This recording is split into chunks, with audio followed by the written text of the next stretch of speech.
देशभरात जे टायर जाळले जातात म्हणजे रँक पिकर्स इकडून तिकडून टायर गोळा करतात, ते जाळतात आणि त्यातून निघणारं 10 ते 12% मेटल विक्रीसाठी गोळा करतात.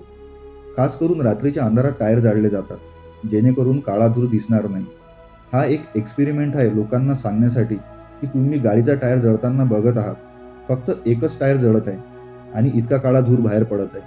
मी या व्हिडिओच्या माध्यमातून स्पष्ट करू इच्छितो की जर कोणी जवळपास टायर जाळत असेल तर त्यांना ताबडतोब थांबवा. या एका टायरमुळे इतके प्रदूषण होत आहे. कल्पना करा, जगभरात दरवर्षी 1.5 बिलियन टायर्स वेस्ट जातात, युजअप होतात, डिस्कार्ड केले जातात, रिप्लेस केले जातात. जर ते सर्व जळू लागले तर काय होईल? ते सायंटिफिक रिसायकलिंग करायला देणे खूप महत्त्वाचे आहे. यासाठी अवेअरनेस खूप महत्त्वाचे आहे. जेव्हा तुम्ही टायर्स बदलत असाल, तुम्ही ते डीलरला देता तेव्हा त्यांना विचारा, भाऊ तुम्ही या टायरचे काय कराल? ते उघड्यावर कोणालाही देणे, कोणत्याही कबाडीवाल्यांना देणे, ते आपल्या सर्वांच्या आरोग्यासाठी खूप धोकादायक आहे. कृपया ही माहिती जास्तीत जास्त शेअर करा. आपले जीवन, आपले कुटुंब आणि आपल्या मुलांना एअर पोल्युशनपासून वाचवा.